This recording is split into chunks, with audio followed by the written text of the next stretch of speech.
habeen ka mid ah habeenada ayaan seexan waayey, waxaana la seexan waayey warwar iyo walbahaar iyo waayo igu furnaa.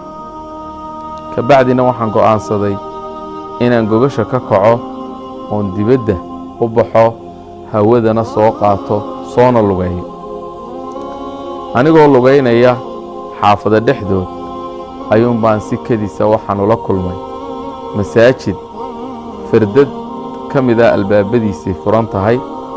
naftaydii baa igula faqday oo maad masaajidkan geshid ood cibaadaysatid si aad ma garanaysayay humuumta iyo warwarrada iyo cidhiidhiga aad dareemayso iyo culayskaasi ilaahay kaaga fududeeyo salaada raaxo uga hesho.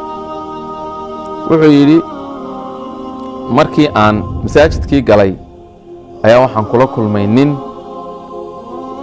xagga qiblada u jeeda oo ducaysanaya oo ooyaya oo ducada aad ugu celcelinaya.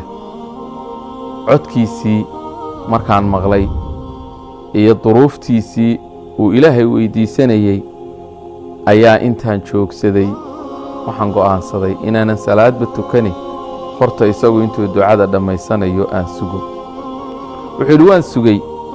markuu ducadii ka soo jeestay ayaan ku yidhi buu yidhi maxay tahay warkaagu walaal?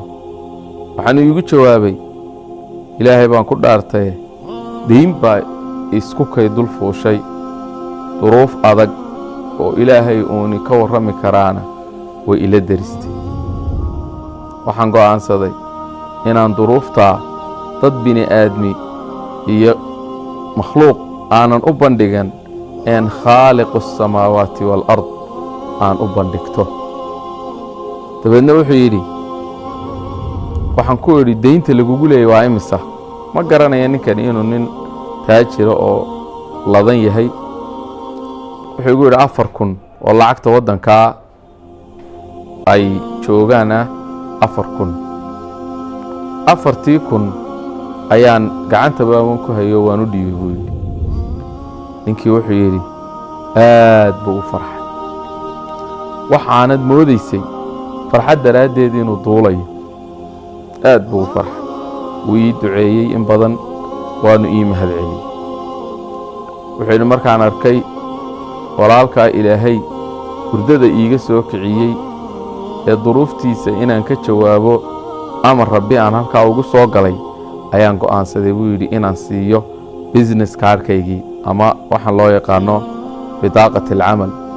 dabeedna waxaan u dhiibay kaarkaygii ayaan sidhi u dhiib oo telefoonkaygii iyo xafiiskaygii iyo adresskaygii waxay ku qoran yihiin.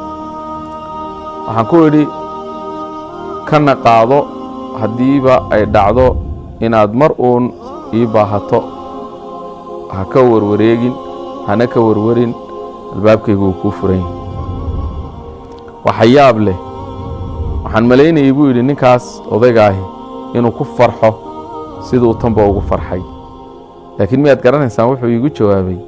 wuxuu iigu jawaabay uu yidhi laa yaa akhi jazaaka allaahu khayra laa axtaaj ilaa haadihi albitaaqa. ilaahay ha kaa abaaliyo walaal, laakiin wax baahiyoon u qabo kaarhkani ma jirto. wuxuu yidhi waxaanu ii sii raaciyey mar kasta oon baahi dareemo ama duruuf tan oo kale ah iyo kuwo ka waaweyn iyo kuwo ka yaryarba aan dareemo, waxaan haystaa albaab aan xidhmin. wa baabu rajaa'ihi maftuuxun likulli cabdin yas'alu jalla jalaaluh. albaabka ilaahay waa albaab u furan addoon kasta oo wax weyddiista. ilaahay baana leh waxay weyddiista waan idin siinayaa, waxay weyddiista waan idin siinayaa. waidaa sa'alaka cibaadii cannii fainii qariib ujiibu dacwata addaaci idaa dacaan.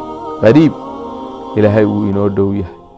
waxa weeyaan qariibun mujiibu dacwa, waa alla dhow oo alla barigeenna iyo ma garanaysayay ilaah tuugisteennana degdeg inooga aqbalaya markaynu shuruudihii ducada iyo dariiqeedii la nimaadnaynu marno.